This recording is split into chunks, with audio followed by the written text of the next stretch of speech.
Ladies and gents, it's great to be back again with you all in this wonderful new year. And this is what I want to say to you all. Happy New Year. Happy New Year to every one of you. Honest to God, I just want you to all have a fantastic New Year. Better than the one that we've just come out.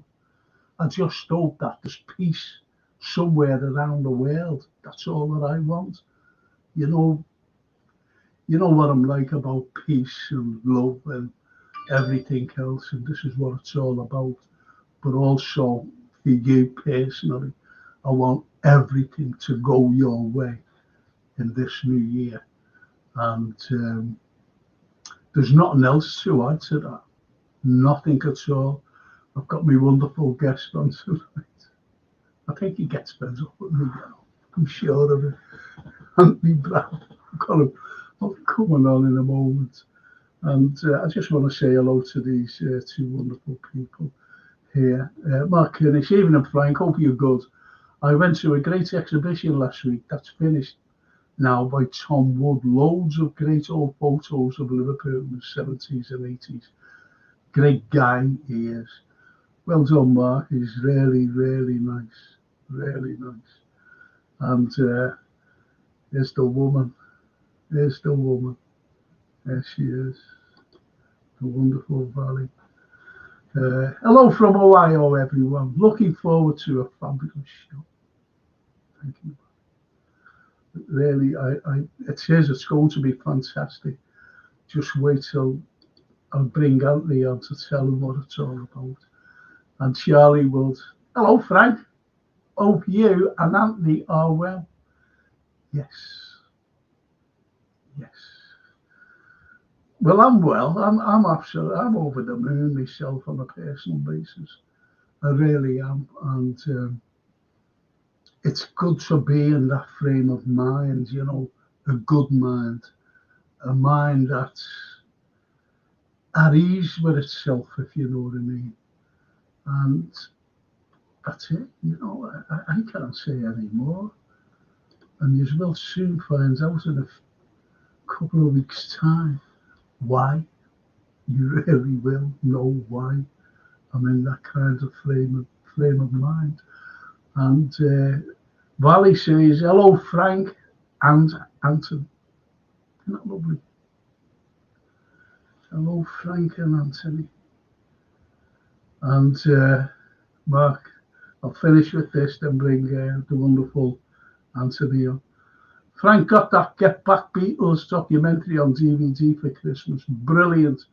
It is you're so right. Yes, thank Mark. I was right about it. And it is a wonderful, wonderful thing about the Beatles. And I'll bring Anthony on because I'm going to tell him who I've got on in the next few weeks. And Anthony will be made up with this. Really will. Hello, Anthony. Good evening, Frank. Good evening, all. How are you? I'm good, Frank. I'm good. Yeah, Excellent. first couple of steps of the new year. I'm good.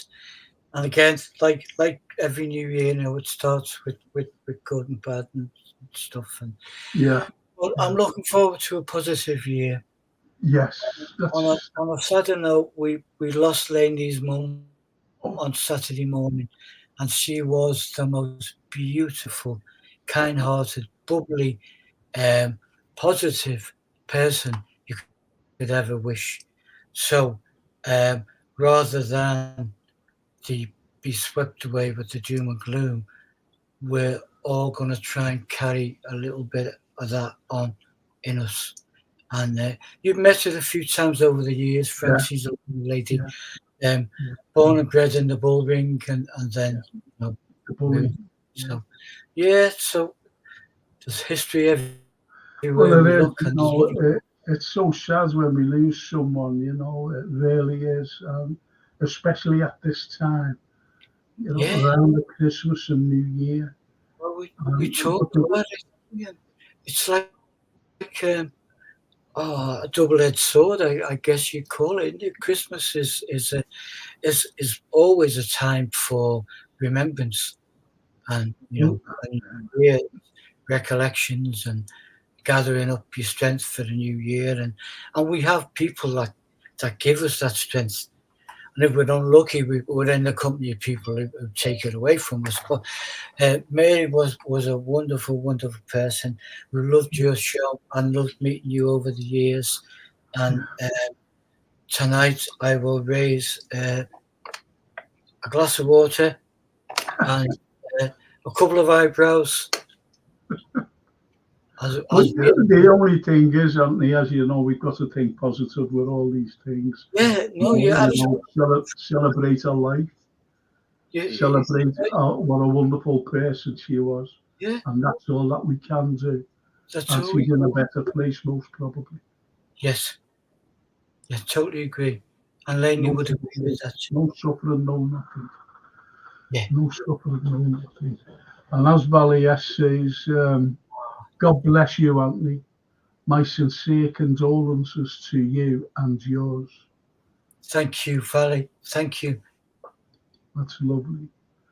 And Teresa Watson, sorry for your loss, Anthony. Sending my love. Isn't that lovely? Thank you, Teresa. That's Isn't that lovely? Isn't that lovely? Thank you. And that's exactly what you just said. It's about what gets us through these moments is other than the memories and the laughter, because it's not all, is the positivity. Yeah. And that's what's got through. Last year was a heck of a tough year for me, and I know it was for you, Frank. Yeah. And it's so good to be back on firmer turf, and looking forward to what the year brings. Absolutely. And Mark Kerris says, thinking of you, Anthony. Thank you, Mark.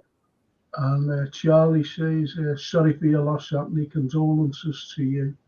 And I think we all feel, you see, we all feel for each other, especially at times like this. But as I said, Anthony, and you agree as well, that everything, we should look at everything in a positive way and look at life in a positive way as well. Yeah. That's the only way to get through these things. Life is a cycle, and we kind of hope, we're here for as long as we can be, and that's what we wish. And then, stuff happens in life that we don't know, we don't expect, and sometimes we do expect it. But you know what? I think, excuse me if I'm being slightly ignorant, but there's a wonderful statement. I think it's a Buddhism statement, which is life has only two certainties: we're born and we pass. But what makes life is what we do in between. And I think that's what loads and loads of wonderful people who are with you weekly we all go through our own battle as well. Yeah, well, I lost my mum on the 20th, a few years ago. Lost her on the 22nd of December, and it devastated. Not just devastated me, but the one who felt it more was Francine, because she absolutely adored her grandmother. She a grandmother absolutely adored her as well. So that's who. But it affects us in every other way. And as I said, and it stays with us. And we, you don't forget things like that. And if you're lucky, you don't forget things like that. If you've got beloved people that you lose, then they stay with you throughout your life. And we've talked in the past about You know, when my mum passed and our beautiful sister-in-law, who was only in her 30s, that's when we did the 100 heads. Yes. So you do in life, we do tributes, sometimes daily tributes to those that we lost, you know. And the beauty of it So, is as well, you don't have to wait for them to pass on. no, If you know, we always absolutely. pay Yeah. tributes. We always pay tributes to people who deserve tributes, and they're all every one of them here now. You know, they're all saying hello. They're all, you know, condolences and everything. But can I say this? Like, you know, I'm digressing here, and you're going to be made up with this. You are personally. Next week, I have on Derek Shelmody, because you love your music, don't you? And he'll Yeah. be talking about Phil Spector, the Oh, ins and outs of Phil Spector. Shady Right? Phil. Yes, Shady Phil. You go, Shady Phil. But what a music, man. What a music. Oh, but he's every bit a tortured artist, the way that Of course he was. Van Gogh Yeah, might yeah. have been stuff, you know, creating something out of a mainstream same old, and he did some fantastic work. Strange man, whether it was a long time um, kind of condition that turned him the way he was, or whether it's just later in life. I don't know. I've not read greatly Well, about him. well, the thing is, we'll find out more because this fella's an expert, as you know, Derek, and Brilliant. more, you know, about everything in the music world. We'll find out more about him next week. And I think the week after that, or a couple of weeks after that, I have Gerard Gilligan, you know, the astronomer. And Oh, I'm showing him what I've actually filmed myself. brilliant. I'm, Yeah, I'm, I'm showing them and I love to think see what what he's he teaching thinks them. of that. I'll I be, love to see what he. Oh, I'll be, fantastic. I'll be delighted, you know, when he appears, and I'll be asking him questions about what I filmed by Yeah, pure chance, pure unadulterated luck.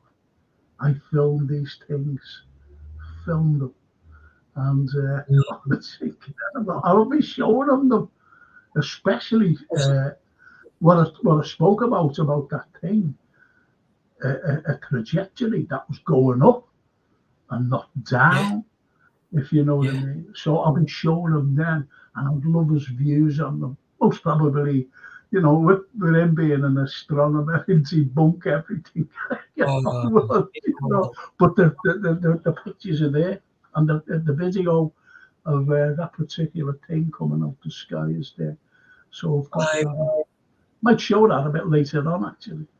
yeah, it should. I would love to hear his response. So he's not seen anything yet, No, what you mean?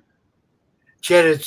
Your Oh latest. no, no, I want to surprise him. You see, Yeah, you know when I have him on, I'll just yeah, say, "What you think of this?" yeah, So it'll be yeah. fantastic. It'll be fantastic. The thing out the blue, like Liverpool yesterday, when they defeated Yeah. Arsenal at the Emirates. But I'm not talking about football, please. But it's tomorrow night I'll be talking about It's football. life. It's life and its history. And It's, today we lost one of the greatest footballers ever to play the game. oh, the Kaiser, yeah. Francine phoned me up and told me. Yeah, She said, Dad, you know, we lost. I said, yeah. I remember being a kid. The 1971, the World Cup, 71, Yeah. and going out when we used to couple of pence and you get a packet of cards, you know, with football players and stick them in a pad. I was over the moon when I got Franz Beckenbauer, and I thought, wow, No, brilliant, no, hero. no. He was the Kaiser. That's why he calls him the King, wasn't it? The Kaiser. Yeah, A great player. Great. And I think football changed around him, given another dimension, another dynamic to the game, the way he played, at Yes. the back. I don't know whether he was a centre half or a midfielder. He had all that ability to be both. Because, and do you know who else that I've got on the week after? You're going to love this. John McCardle. John, yeah. I loved it. I listened to your last show with John, which is going back a month or so, a couple of months. Yeah. And, Jason got older and said, how would you like to appear with Frank and Anthony? And he went, anytime. Do you want me to come on tonight? No, you're not tonight. So he had to give him a date, you see. And he said, yeah, absolutely, I'll be there. For Frank and Anthony. How about that? That'd be fantastic. I've met John briefly as ships passing the night and stuff, but I've never had a conversation, and I look forward to that. I brought him around Liverpool. Yeah. I tell you who I brought him and Drew. I brought those two around. There were a couple of others thrown in the mix. Yeah. I think Paul Broughton. Was it Paul Broughton? Paul. I'm not sure it was him. Because he always, every time he sees me, hello, Frank. He says, what's the name of that building you showed me? I said, what building? I showed you about 100 buildings. And he just laughs. Nice, so I brought, and he couldn't get over the history of Liverpool, to be honest. And this is what we're talking about, because tonight's title, ladies and gents, is this. Why did Liverpool get its city status as late as 1880? So we'll be going through this now. We will be going through this now, simply because Liverpool, if you could imagine, let's say mid-19th century, for example, Liverpool was the hub. I hate saying about empires and all that. I just don't like it. It really, but we had an empire anyway. And it was the hub of the empire. Albeit that London was the capital. Liverpool, they called it the second city of the empire. In fact, in my opinion, it was the first city of the empire, because everything was coming through here. Everything. And by the mid-19th century, our businessmen said, we're fed up with this. We're fed up going down to Threadneedle Street to do business. They won't come up here. So I'll tell you what, let's build our own Bank of England. And they did. They built their own Bank of England, which is still standing today in Castle Street. And it's an incredible building. But anyway, we'll be talking about that a little bit later on. Anyway, see, I just go back, Anthony. I just go back, to the beginnings of Liverpool. And what you've got behind me here is the castle. Now, the castle was built around, approximately finished in 1234. And you had the likes of William de Ferris. He was the very first sheriff. He was the sheriff of, not Nottingham, sheriff of Liverpool, right? So he came down, and what it was, we should have been in the Palatine of Lancaster. But the Earl of Chester, when he was asked about King John by King John's antiquary, he said, I don't like him. I don't like the king. He keeps putting up taxes. We have to pay all these taxes. What for? And we've been paying taxes for years. Well, it wasn't King John, you see. It was his brother. Richard the Lionheart, yeah. He kept putting up the taxes because they needed money. He needed money to go on the crusades. So it was King John. He was getting all the flack for, well, he was Prince then, and he was getting all the flack for putting up taxes. So the Earl of Chester, he just turned around and said, nope, don't want them. So what he did, the antiquary, he went up to the capital of Lancashire, the Palatine of Lancashire. And he said, would you look over this place? We've got a brand new borough and we're calling it Liverpool. And he said, yeah, okay. And he came down and the first thing he built was this. And what you can see there, do you see that little building there with the little green roof on? You see it there? That thing there, this building here, that's a church. That's a church. And that church was named St. Mary del Keys, meaning St. Mary of the Keys, the lock. And so that became that. Absolutely brilliant. And I just want to answer this quick question, Anthony. There's a question that's just come on here. I will be going back, by the way, to the comments, but I just seen this. Frank, where exactly was Little Italy in Liverpool? It was off Scotland Road. It was off Scotland Road. And it was in a place called Gerrard Street. And that's where my family, when they came over from Italy, my mother's side, that's where they congregated, right next door to the Irish Quarter. You know, because they had the two parishes, well, 3 parishes, loads of parishes, but I'm just giving the main ones of Holy Cross, St. Joseph's, St. Anthony's. You know, but you had St. Mary's of Eldon Street, you had all these churches around. Yeah. And later on, the Friary came about. But having said that, it's then you had all these wonderful parishes. You had Little Italy there. You had this wonderful, what the Italians brought over, Gary, was cuisine, colour, and music. In fact, one of my uncles, he had I think it was my granddad. He had a barrel organ, one of those barrel organs, because the Italians love the barrel organs, and he had one.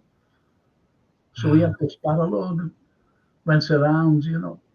I think that's where the likes of my mother, my Uncle Frankie, and my Uncle Ronnie, that's where, you know, their musical talent came out, including my granddaughter Sophia, because they could all play the piano.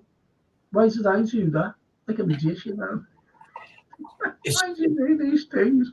But they could, you know, they weren't taught the piano. They just had it in them.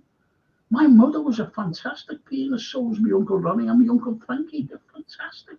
This is where I had all the, you know, I love classical music, and I was brought up with it just by the piano, playing on the piano.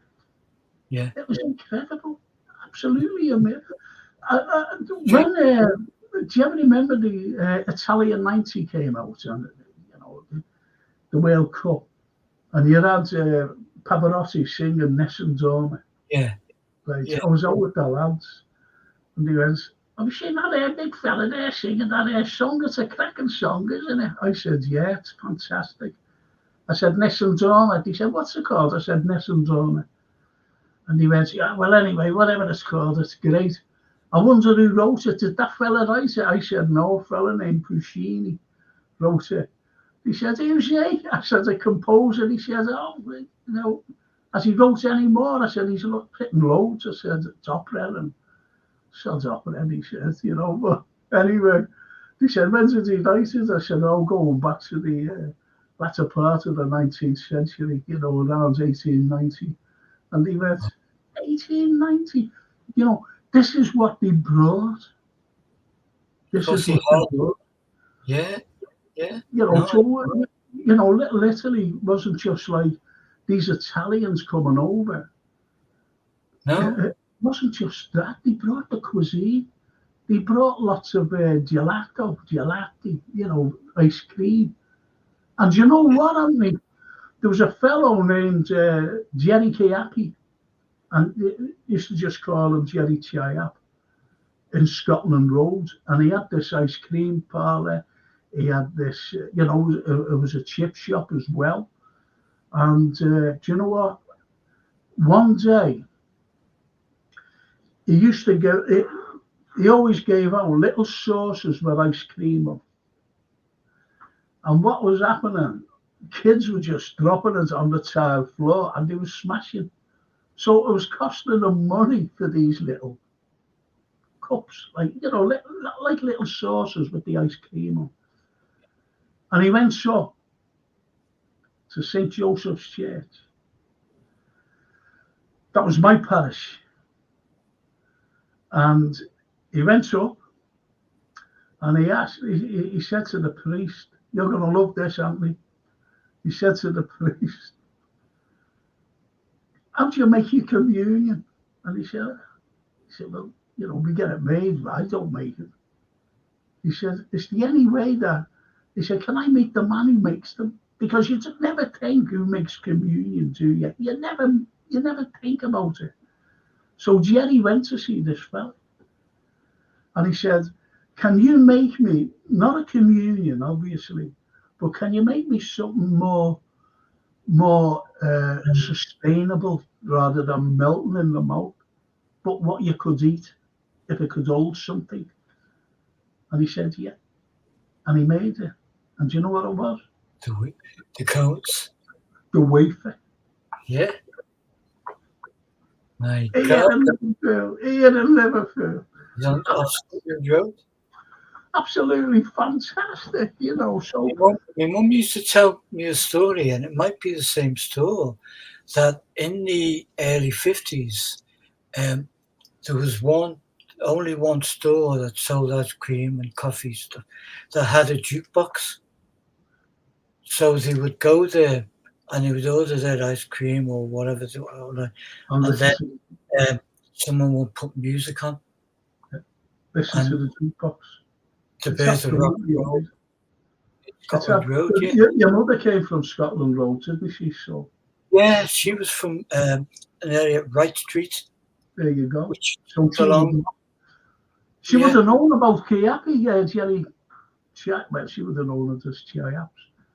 And she would have known about that, you know, and about the wafer. Well, I don't know whether she would have known about the wafer or what, but he brought the wafer out for the ice cream. Well, I think at the time, the way my mum and the family, because I've still got many family still with us who were originated from there before the council moved them to Kirby,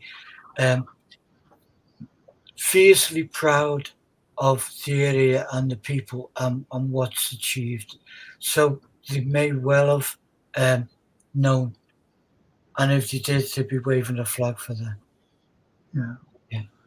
And I agree, Valley. Yeah. He said, right, he has an idea it was around there. That's the. Yeah. That's where Little Italy was around. And JK says, just like New York and their Little Italy, absolutely, JK. Yeah. And Mark Simon says, the Italians brought ice cream and fish and chips.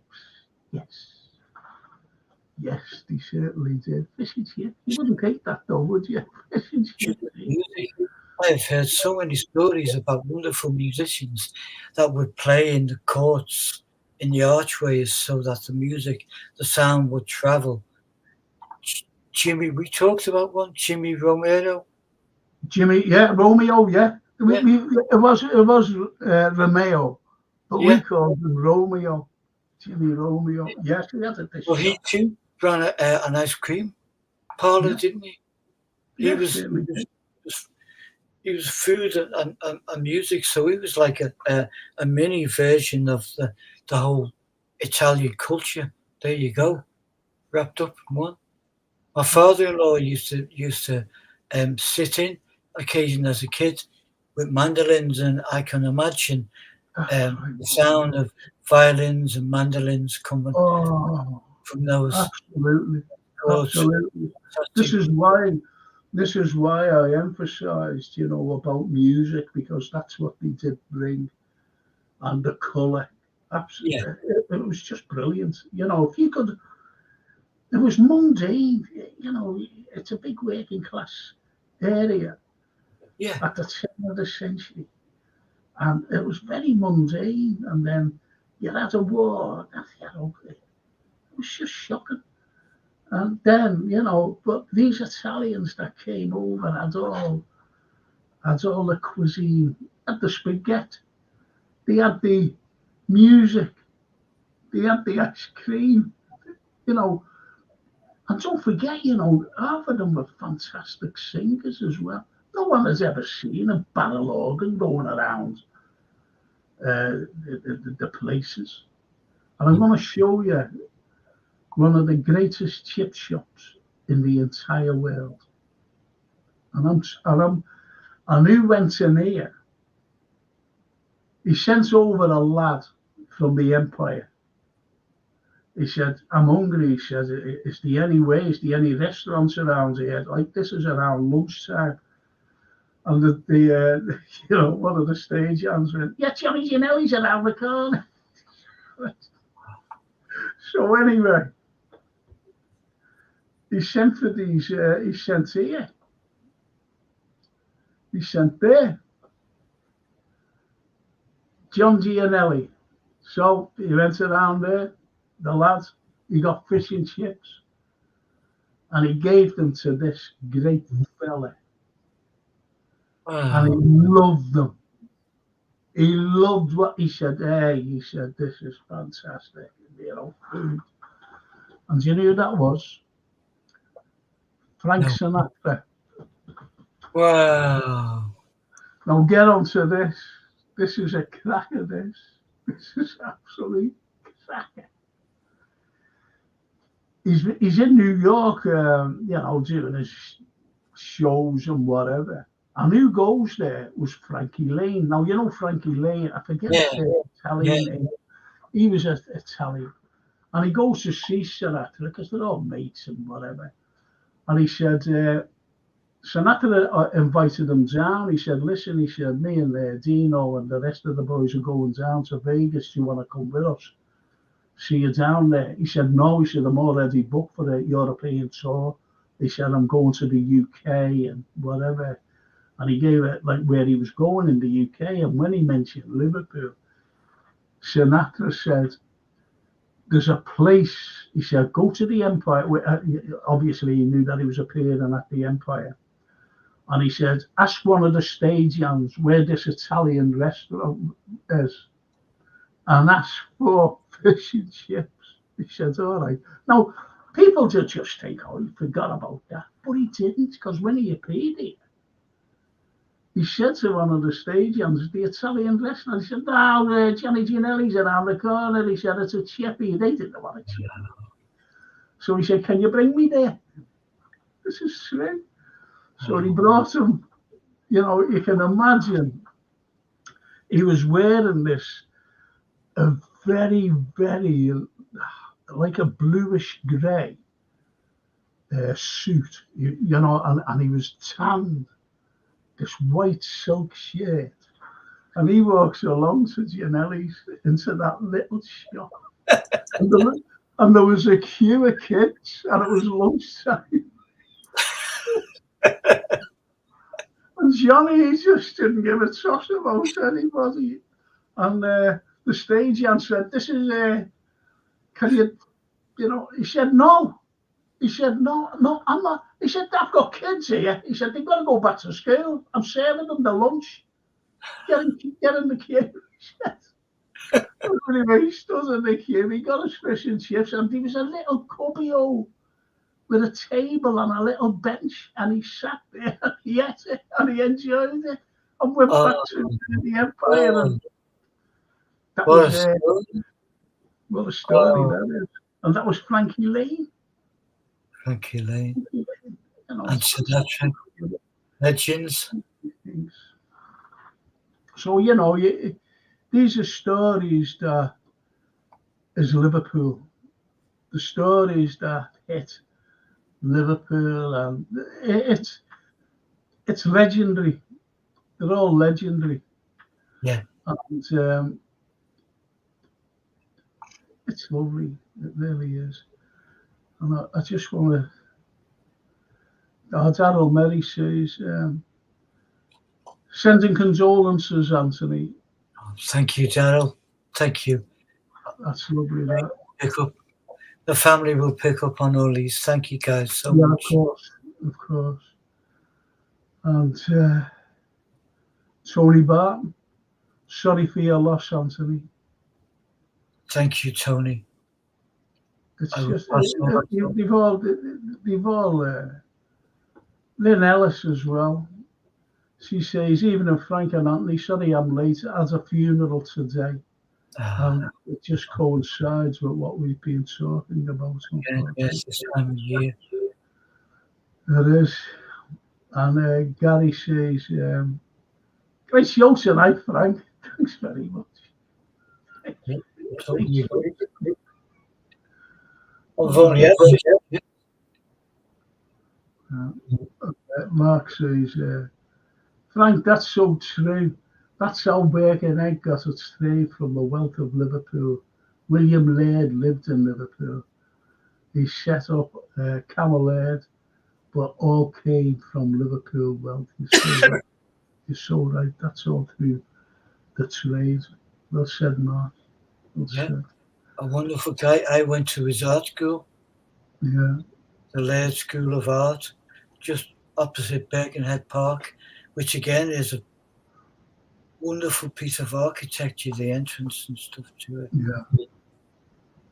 And Mark Simon says, hey Frank, the wafer comes from cannoli in Italy. Well, then again, I'm not even going to argue with them. I'm not going to Mark. He could have done for he could have done, but that's all that I know. I know that's it. It's legendary here. I grew up in. I'll show you where I grew up. That big place, that Art Deco place there, that's where I was born and bred. Jerry Gardens, right there. That's where I grew up. And the Bacinos as well, believe it or not. Because I knew the Bacino family from there. They had an ice cream, but everybody has ice creams. And Gary Rigby says Capaldi's, yeah, they were the main people, the Capaldi's. And Mark says, I remember you telling us that story, Frank, in the class about the chippy of Frank Sinatra. Well, everybody has to say that if they know about it. And about Jerry Knapp. But anyway, what I want to do, I want to go back, and I really want to. I've just showed you the castle here, right? Now, this is the ruin of the castle. The ruins are not the ruin of the castle. These are the ruins of the castle. Right there. Right there. And you had conservationists saying, don't pull down the castle. Don't pull down the castle. You're talking 1724. Do not pull it down. It was the very first structure in Liverpool. Don't pull it down. But what they wanted to do, they said, no, we're pulling it down. Because they said it was full of vermin and whatever. They said, leave it. It's the first building to be constructed in Liverpool. Now, if you could imagine, I'll take it off a moment.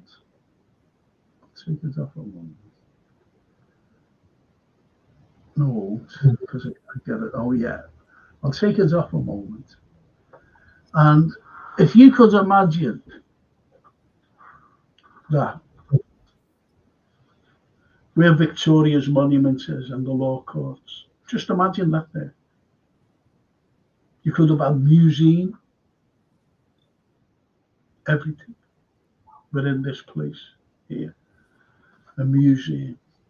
Could you imagine the tourists? But no, we decided to pull it down, as usual. Like everything else, you've pulled down, which is so bloody annoying, to be honest, Anthony. But that's it. You know, we had the castle from 1734 till 1724. And what went in its place was St. George's Church. That would have shadowed every conceivable building in the city, in the area. Without a doubt. Older than America,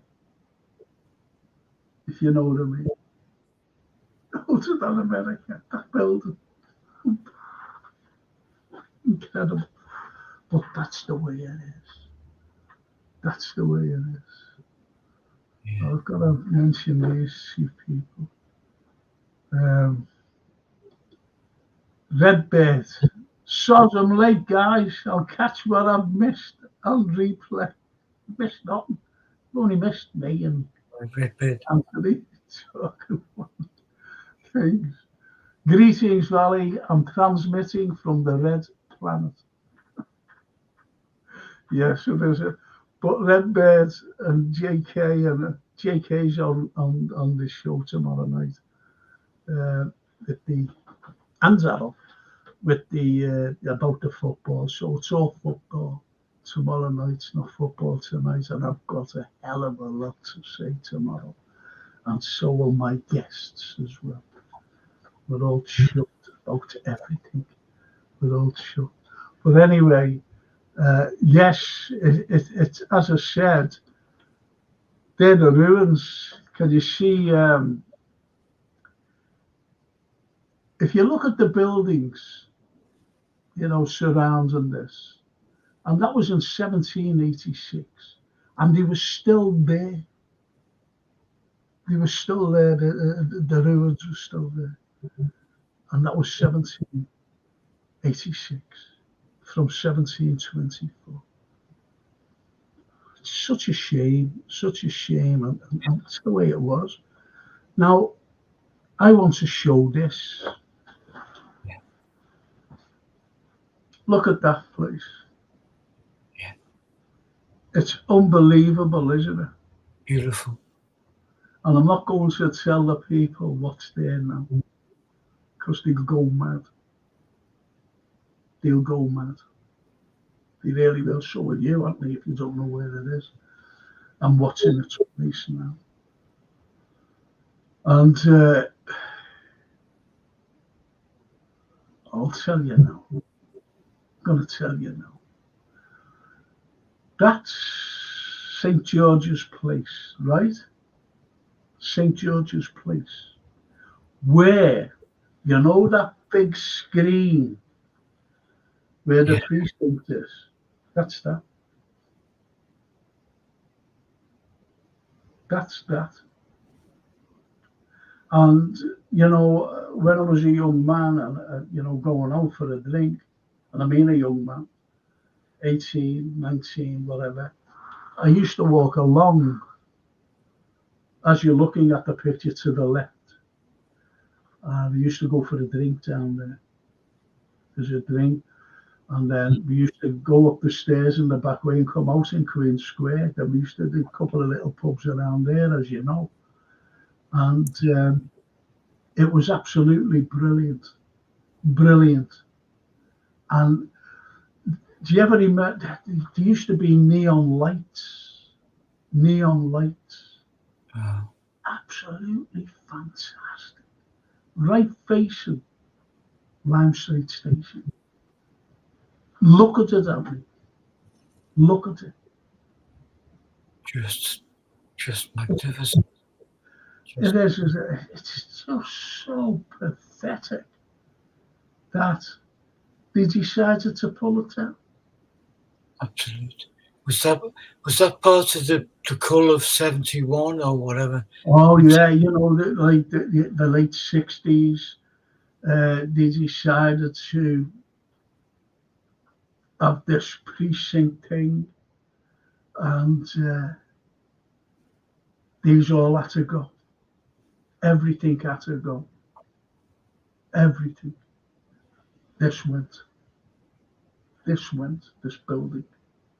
Well, the lot of it, right around from where the ABC is now, the ABC, right around from there, right around down St John's Lane, and also what went, and I haven't got the picture. I should have told Jason to put it up. Was St John's Market, St John's, the original St John's Market, Yeah. and you had the facade there, the entrance, which was absolutely stunning, magnificent entrance, and the unfortunate thing is, knocked it down, and it was built. It was being built from 1798 to 1801 when it opened its doors. Built by John Foster Senior, and that was the entrance into the beautiful St John's Market. And look what we've got left. Look what's there today. We've got next to nothing. Oh, Certainly not in terms of any no, tradable market. no, they are. Jason, I love Jason, he's the best producer in the world. He is, I'm telling you now. There it is. But Wow. they knocked that down.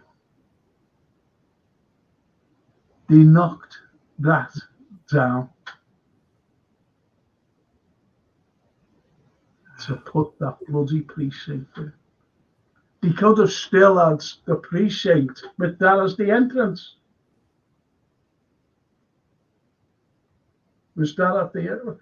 Think about that, haven't you? Wow. Think about that, the precinct, built behind it, because that's all it was, behind it. They still could have had the tower where Radio City is. Still could have had that. With that, just imagine that. Wow. Yeah, in some places, like my brother-in-law lives in Aberdeen now. A Scouser in Aberdeen, lived there 30 odd years, and they have their old traditional market, which is now no longer used, but they have knocked it down.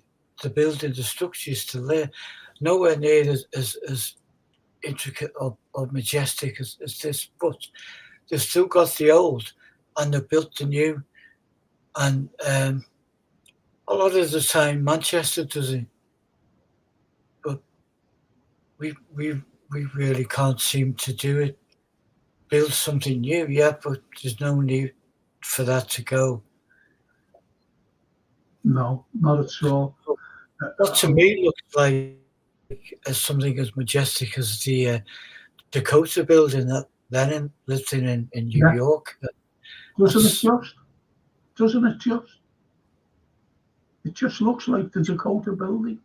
Yeah. Quite Gothic, isn't it? Wonderful. Oh, very Gothic. Beautiful. Very Gothic. But as I said, you know, this is the way it is. This is the way. But Liverpool, as you can see by, you know, let's go back to look at that building there. And if you look at that building, yeah, and you look at that, that's yeah, Exchange Station. That's Exchange Station when it was first built. yeah, You've only got to look at some of the buildings to see the yeah, wealth of Liverpool yeah, and why Liverpool was so important. I'll be showing you something later on. I'll be showing you something later on when, you know, you see the wealth of Liverpool yeah, and the businessmen as well. And this is what it's all about. And this is like the question, why was Liverpool so late in getting a city status in 1880? well, to me, it's mirroring modern history, and it's still the same. It's almost a means to keep us in our place. Yeah, It's like whatever, and you've talked and we've talked so many things that Liverpool has done first, which seem to be a threat yes, to certain people, or they seem to. It's like, who do you think they are? Take it down. yeah. But you know The other what? one, Classic Cathedral. You've hit It's the never. nail on it. I will be going back. I will be going back to that as well, Anthony. I will be going because, as Valley says, yes, Anthony, great insight. So, you know, and even Lynn Ellis, she says exactly, Anthony, with the firsts. So what I'm going to do, I'll be coming back to this. I'll be coming back to this. I'll be sure. I'm going to show some clips right now, and I'll get back on this. Is that all right? That's great with me, boss. I'm gonna make a cup of tea.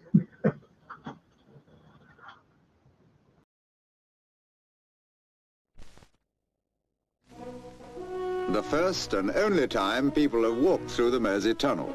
A doubtful privilege because the tunnel's nearly 3 miles long. But on this memorable occasion, just before the opening ceremony, everyone jumped at the opportunity.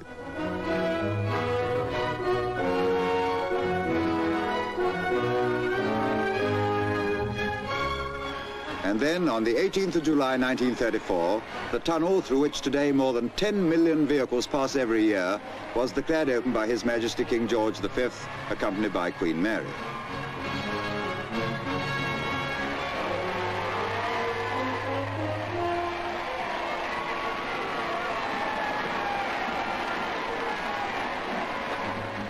It is a deep pleasure to us to come here today to open for the use of men a thoroughfare so great and strange as this Mersey Tunnel, now made ready by your labor. I am happy to declare the Mersey Tunnel open. May those who use it ever keep grateful thought of the many who struggled for long months against mud and darkness to bring it into being.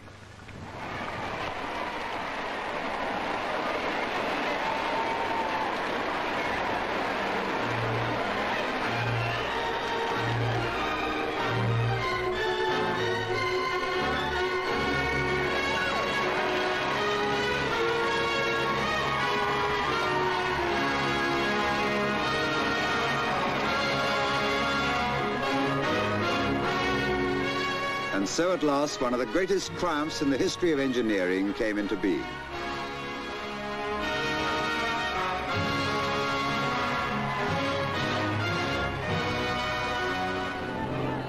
The Grand National, which can always be depended on for thrills and drama, provided a particularly sensational finish in 1936, when, as the record books will show, Reynoldstown won for the second year. But, great horse as he was, no one can deny that luck was on his side that day, as he battled out a close finish with Davy Jones, ridden by the great amateur jockey Lord Mildmay, then the Honourable Tony Mildmay.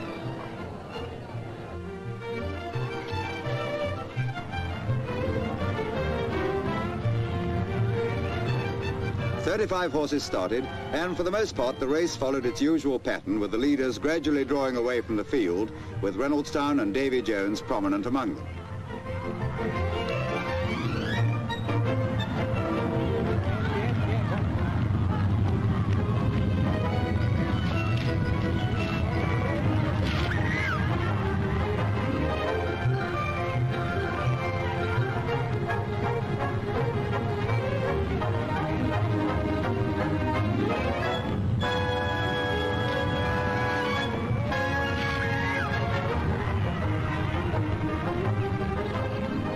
Two jumps from home, and the crowd is stunned as Davy Jones runs off the course and Reynoldstown takes the last fence alone.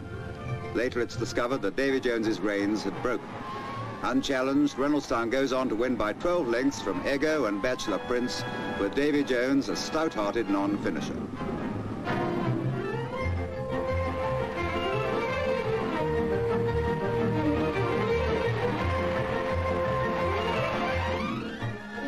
Looking back, just as exhilarating were the tremendous strides taken in the 1930s in housing. At this ceremony in 1935, Sir Kingsley Wood, then Minister of Housing, opened a new block of flats, one of many that were going up in the city and setting a lead at that time.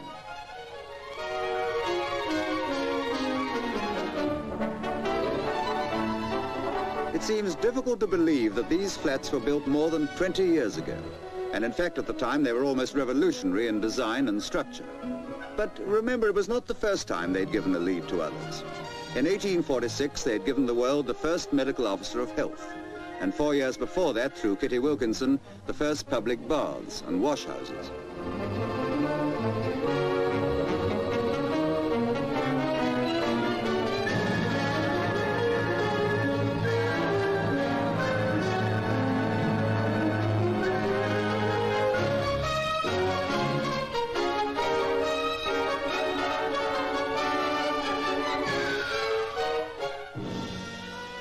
In 1939.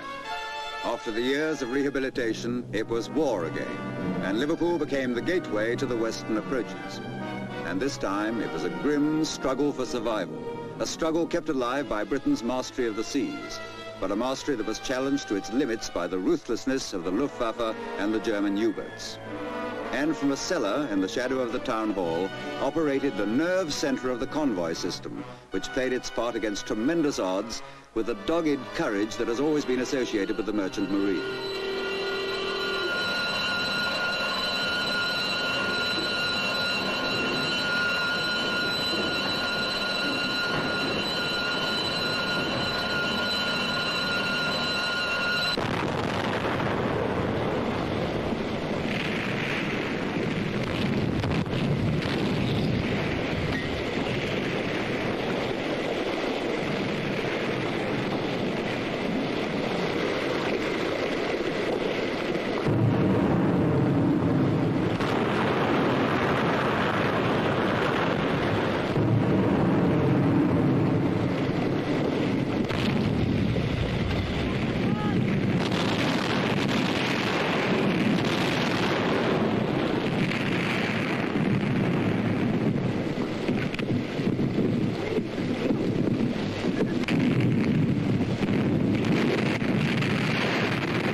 Often these cargo ships were like sitting ducks for fast German raiders and U-boats, but still on they came. No fewer than 1,285 convoys arrived in Liverpool during the war, the largest consisting of well over 60 ships. Yet, despite the day and night bombing of the port by the Luftwaffe, besides the natural technical problems of coping with so many ships, there was no serious delay in docking them. At one time, there were as many as 60 ships outward and inward bound, lying at anchor at the bar.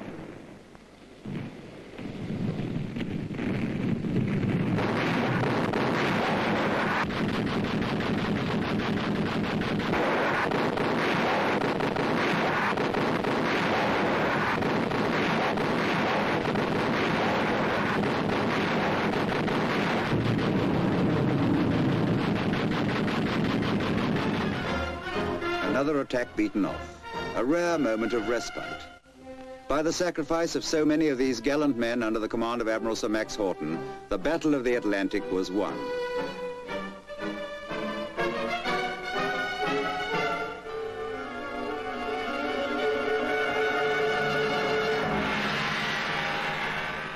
For the first time in a great war, there was no front line, and the battle was waged on our own doorsteps.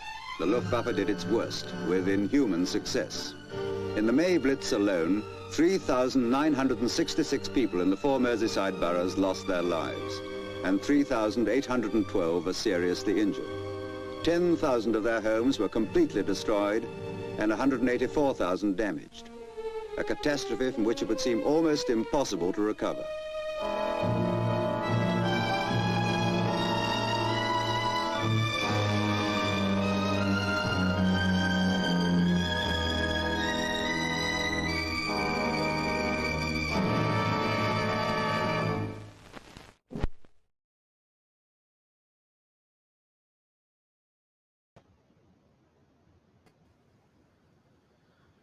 That's the only, that is the only documentary portraying what Liverpool did in the war.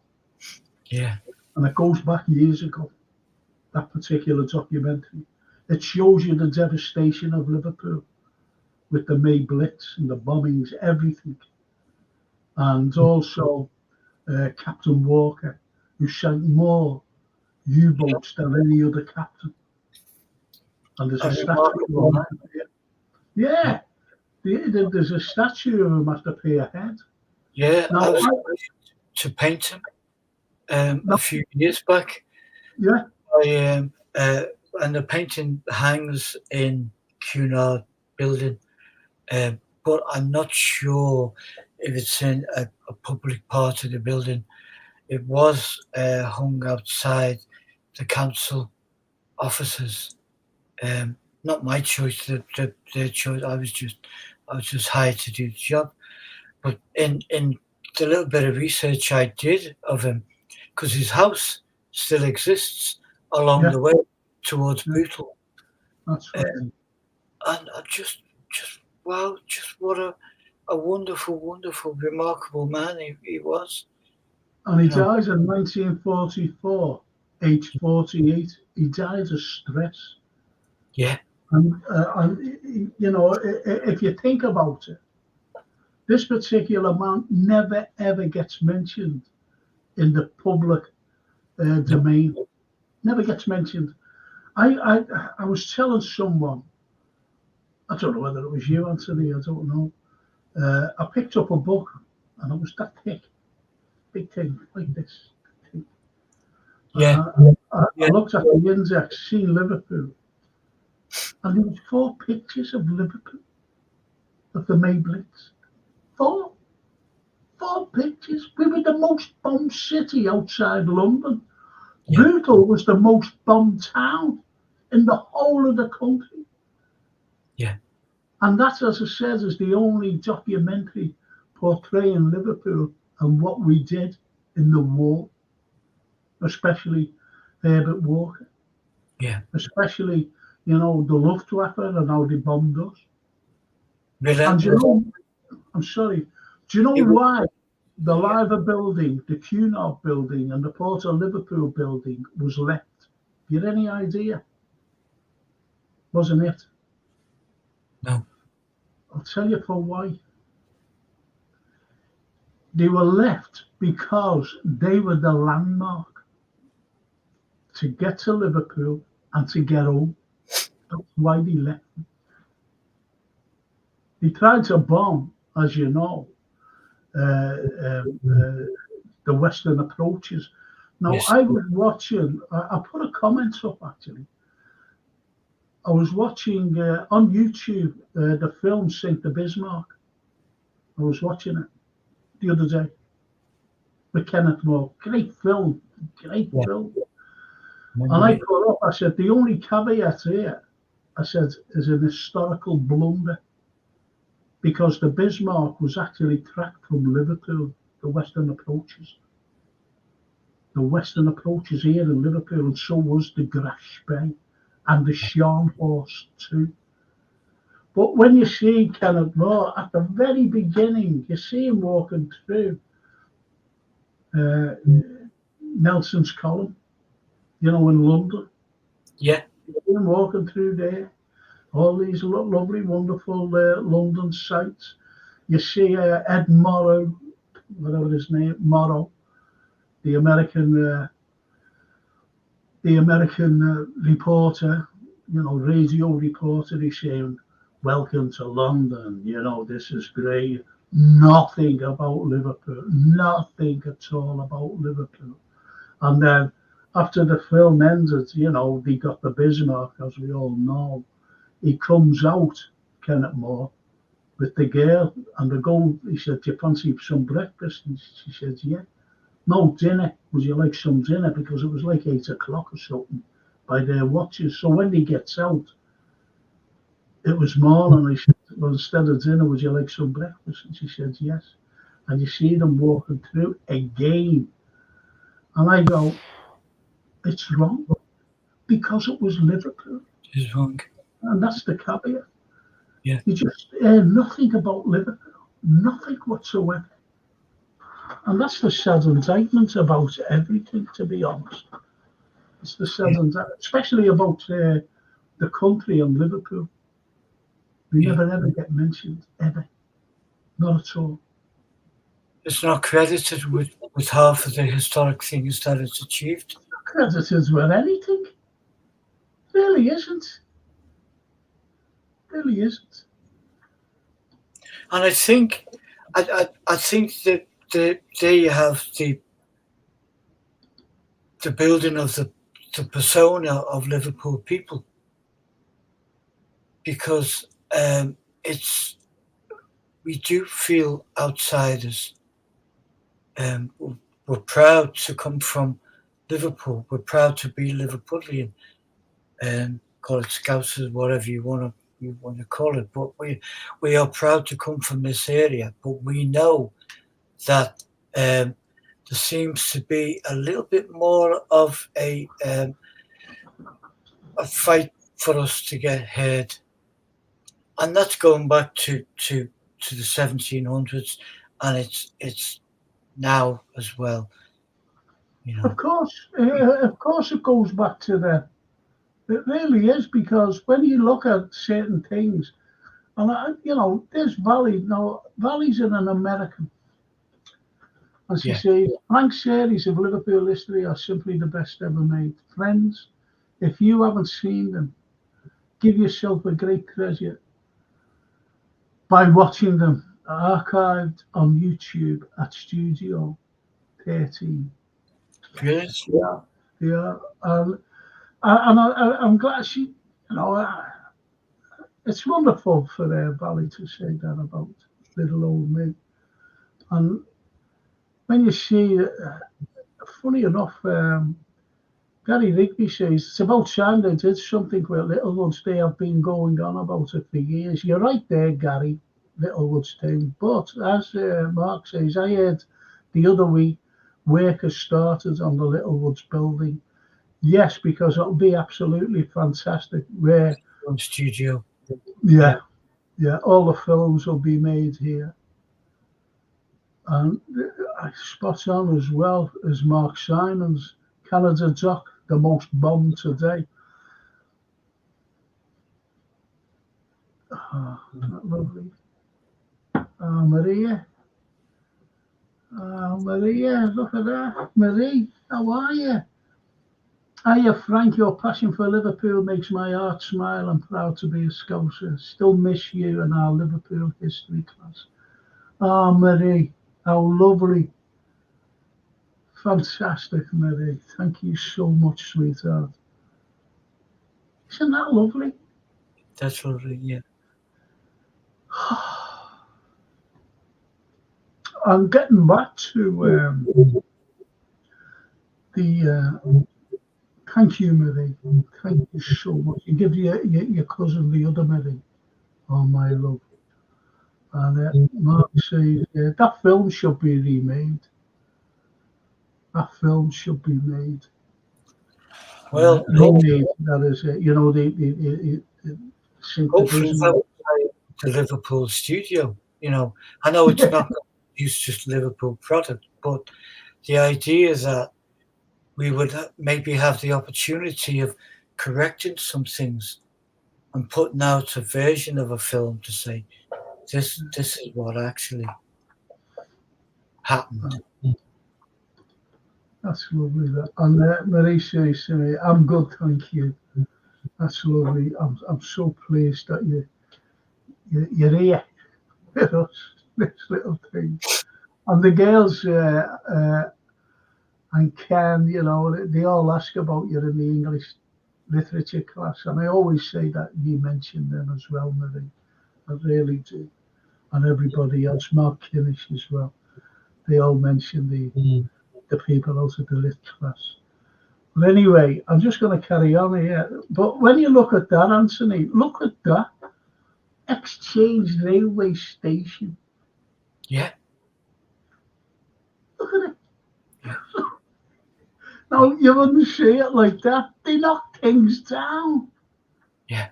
They knock things down for some reason which is unbeknown to you, to me, to everybody else. Look at that. Look at that. And, we have, thank God, we've still got the facade. We have. I love walking past it, yeah. When you look up, what you see is a mosaic frieze, and lots of people having a clue. They go, and I showed them, when we're passing, I said, have a look at that. And they don't even realise that this mosaic frieze, beautiful frieze, full of colour, is there on Exchange Building. Which is great.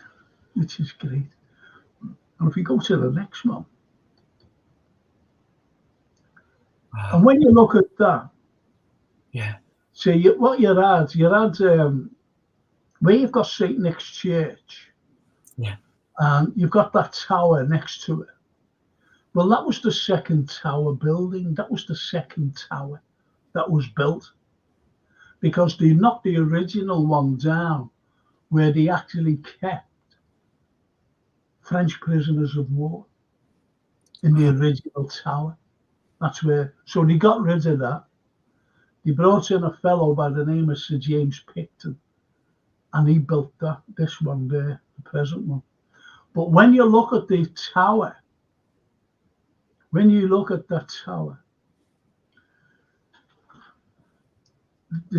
original tower, the bell ringer was, ringing the bell, for a service or whatever he was ringing it for, a celebration or something.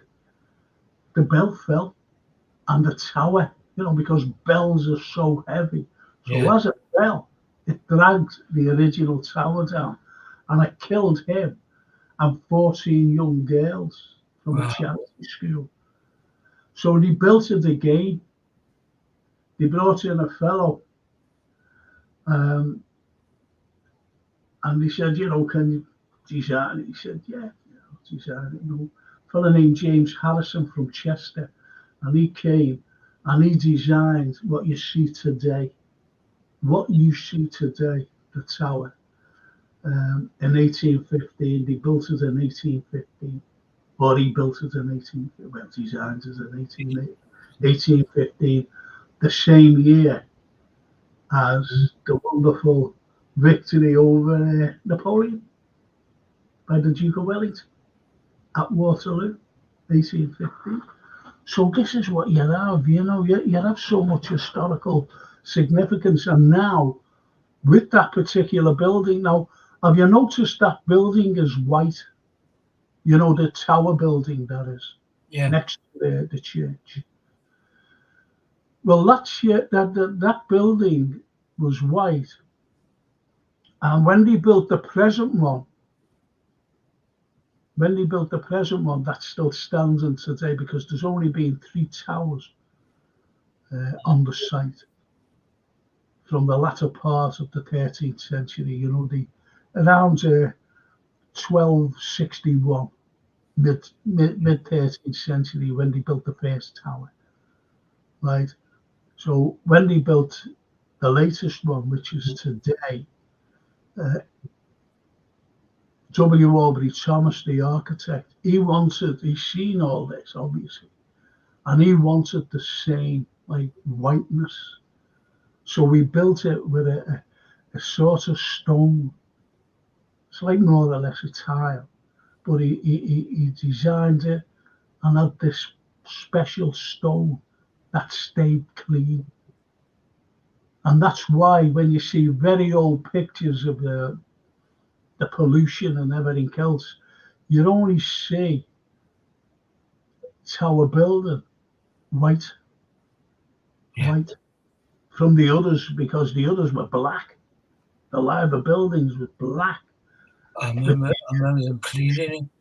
Yeah, it was shocking. Anyway, that stone, when he built it, this wonderful man, W. Aubrey Thomas, when he designed it, rain cleaned it. When it rained, it cleaned the stone. That's why, you know, it was always like white. Incredible. So when was that, Frank? What year Oh, was I'm sorry. Yeah, well, that went up in 1911. The tower building today, present, went up in 1911. Simultaneously, it was going up more or less at the same time as the Liver building, which went up and opened its doors in 1912. The first building to go up out of the three of them was the Port of Liverpool, that went up in 1907 by Sir Arnold Thornley. And two of my great uncles worked on that particular building as terrazzo floor layers. They came over from Italy. My great uncles, they came over from Italy and worked on the terrazzo because they were terrazzo floor layers. Which is the other wonderful gift that Italy brought to Liverpool. Stonemasons and its sculptors. Oh, absolutely incredible. But I'm thinking of what a majestic idea that was of well beyond the years, to have a building made in almost self-cleaning stone there for eternity. But and why that wasn't kind of used for different things, or was it? Well, no, I've never known another building. What I'm going to do, I'm going to organise a walk, right? And bring whoever wants to come around with me when the weather gets better, by the way. Very cold weather, this is why I'm like this. I've got this, I'll keep me warm. I'm going to organise a walk just around there, just around Castle Street and Water Street and James Street, and obviously, you know, the Pierhead. And I'll show you something down there, all around there, which is phenomenal. And no one's seen, you know, I think I've shown you a few times, but I'll surprise the people that haven't seen these things. Yeah. I really will. I'll surprise them. They'll go, wow, I didn't even know that. Yeah. Wow. So I'll organise that when the weather gets, you know, when it warms up. Yeah. When it warms up. Here, do you know, I'm going to see Valley and I, do you know, we're going to see in April. Who? Andre Roux. Okay, great. I thought you were saying Bocelli then for a minute, but yeah. Oh, yeah, but Andre, he's absolutely amazing. Yeah. I've never seen him, but Lainey and his sister Marie have seen him. I've seen him on TV and stuff, but that's good. Oh, brilliant. Yeah, got the tickets, you know, so everything's booked, and absolutely delighted to You keeps go to see him. Because Molly and I love him, actually. yeah, And he just loved the music he plays. So we're going to see him. And it could be around the time, this is why I've said this, it could yeah. be around the time that I'll do this walk Oh, and show people, the lovely people on here. yeah. And Well, these are people that, there's a space lady that'll be on that walk with you. yeah. And Valley says, yeah. Admittedly, I'm biased with Frank and his work. Regardless, watching so many others listed in copy, his original style, plagiarism, plain and simple, yet makes me a bit furious. Yeah. It's, You have to get. I've been, as you know, Anthony, I go back years and years ago, yeah, taking people around because people were, they just didn't get the history. They didn't. It's all right in a lecture.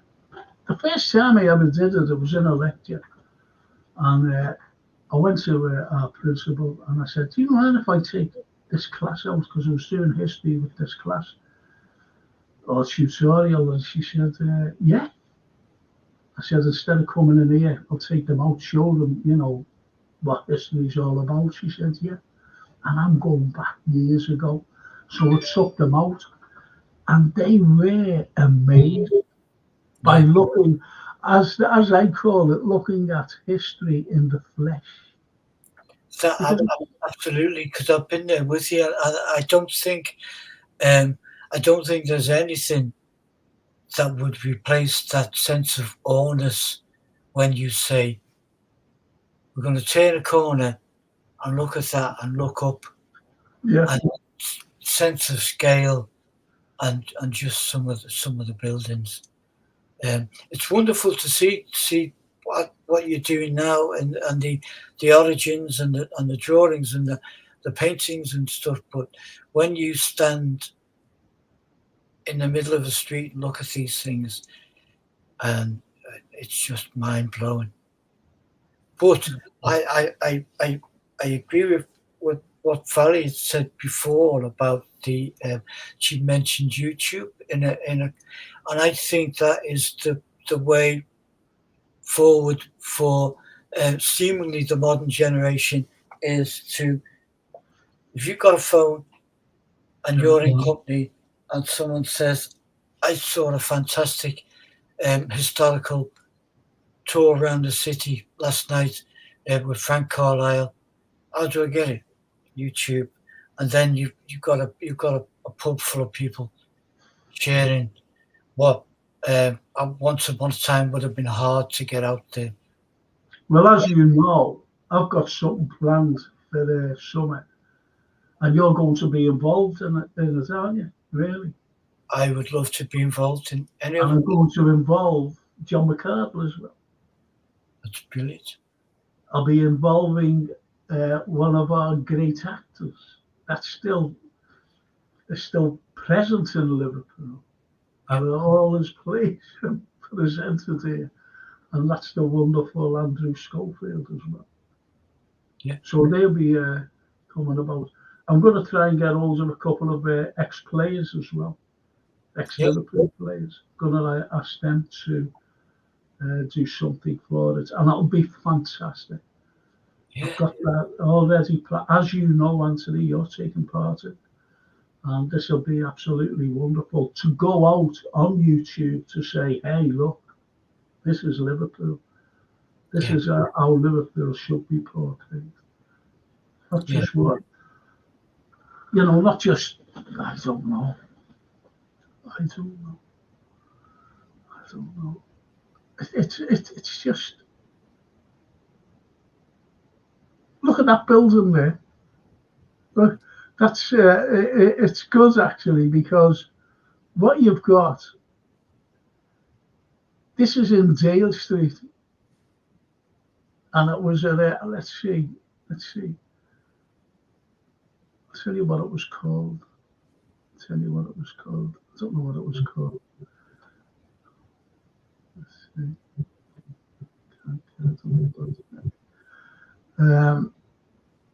It's one of those things that, you know, you see and you do, and you have a look at these wonderful buildings. And it's London Chambers, Sale Street, and that was built in 1856. Liverpool and London Chambers, and they pulled that down. You've got wonderful doorway. That was a massive building. It's not just that standing on its own. It goes further down. There's an arch where you can see, not the doorway arch that, you know, was more prevalent there in the front, but at the side. And that was unique. That was a unique building. And they pulled it down for some reason. For some reason. And it's so sad. And when you look at this, now look at that. Now there's the tower, what I was mentioning. And the tower where you just see one tower because they got rid of it, or they got rid of most of it by the time this was actually drawn, tower building.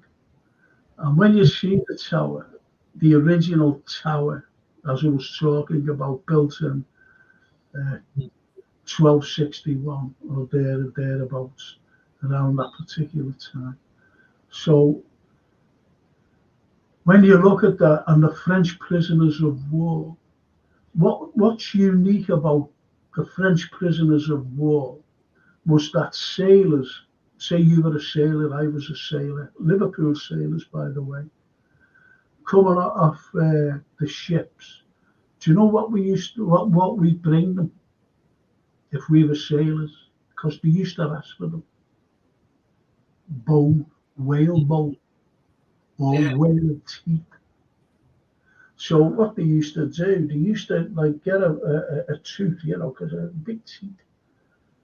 They used to get the teeth and make little statues out of them.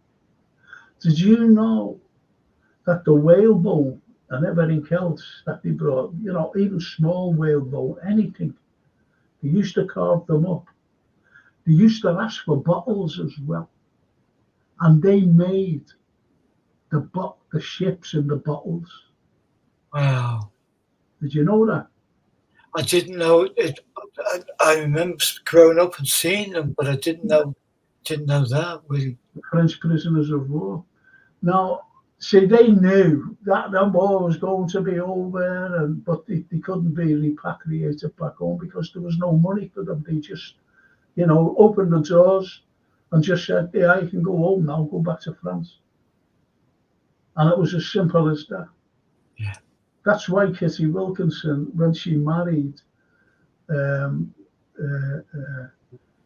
fella named Dumont, he was a French prisoner of war, and he became a sailor. He lived here, but he was drowned, unfortunately. And then that's when she went on to marry Thomas Wilkinson, and he was just an ordinary gardener. So, you know, you have this sort of history that's a connection with the French, but the French, again, Williamson's tunnels, they went and built Williamson's tunnels to the contrary of what other people tell you. It was the French prisoners of war. Funny enough, and ironically enough, they were working alongside the British lads, the Scousers, who fought against them in the wars. They all became redundant. There was no more wars. So they became redundant. And Williamson, Joseph Williamson, he gave them jobs building these tunnel things. Yeah. And it's amazing that these lads, you know, while incarcerated, built these little ships and bottles and little statues out of whalebone to get some money. And at the time, it wasn't to get home; it was to feed. It was to feed themselves. Yeah. It was shocking what they did. Absolutely. But Even the English, that is. it's that thing we talk about often. It's like creating something beautiful against adversity. I remember what the stonework along the Strand on the Albert Dock, and you get to some of the most beautiful architecture. Is that not built by the French workers? I tell you, do you know where Waterloo Dock is in Costco? Yeah. That wall, that was built by the French. I'm going to give you a great little insight here. I'm going to give you a great little insight into this. I think it's a great gesture as well. Where you're talking about, that wall by the Albert, going towards the Albert, if you're going towards the Albert Dock from, the south end of the city, say, and you're walking along, then all of a sudden you come to the arena, don't you? Yeah. And then you come to that wall, and you come to that turret, which is like a turret from a castle. And that's all French architecture. But it wasn't the French who built it. And who designed that was none other than Jesse Hartley, who designed the Albert Dock. Wow. Because he wanted to keep the French connection. That was the beauty of it. Yeah. The original French wall built by the prisoners of war. And you know the Georgian Quarter? We've got a fabulous Georgian Quarter, as you know, Anthony. Yeah. We've got a fabulous, fabulous Georgian Quarter. Abercrombie Square, Faulkner Square, fantastic places. Yeah. Fantastic. Yeah. And who do you reckon built them? Well, they were the French prisoners of war. They were put to work. Who built it? Yeah. Yeah. You know what? It's got a feel of New Orleans sometimes when you're walking around there. Yeah. You're the second person who said that to me. You are the second. And do you know who else said that? Said to me. And it's an old friend of yours. Rosso. Okay. Nice one, Rod. How about that? Wow. It's got that uniqueness about it.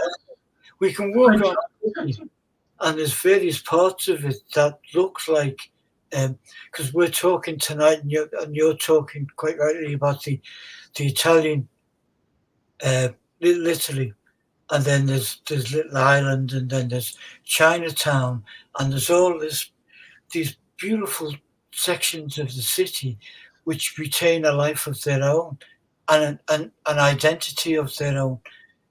Oh, that's fantastic. I love it. And I love what Jesse Hartley did because we talked tonight also about when people steal what you do, what you've done. And Liverpool have had it, and you've had it personally, and I've had it personally. But when someone regards what you do as exceptional and wants to seam it into their own style, like Jesse Hartley, the Albert Dock. I mean, there is a man I have seriously got to paint at some point. Oh, you've got to. Your part, I do. You have to. You have to, because he was an incredible architect. Do you know what else he designed? Do you know where the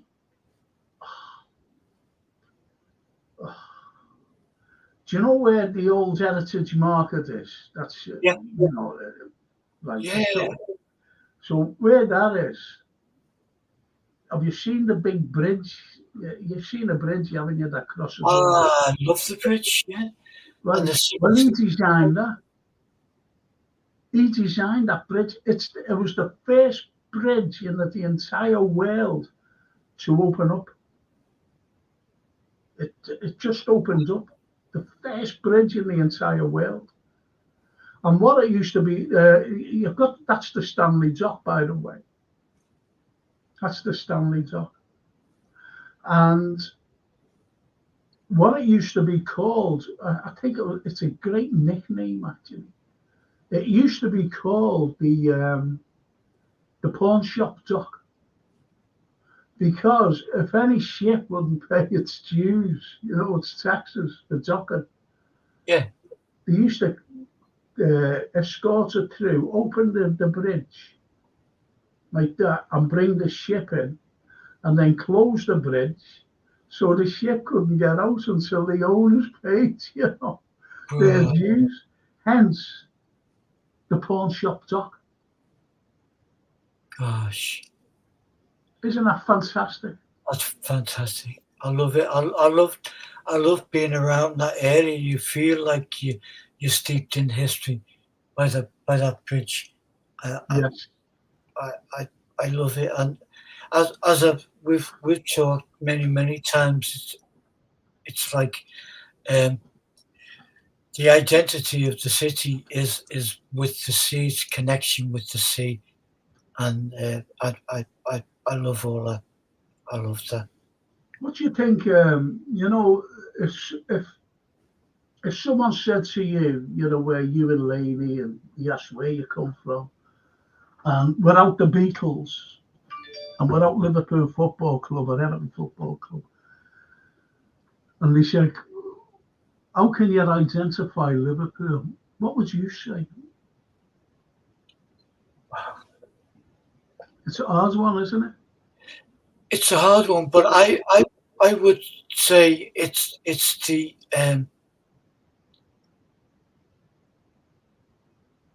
it's the gateway to the world.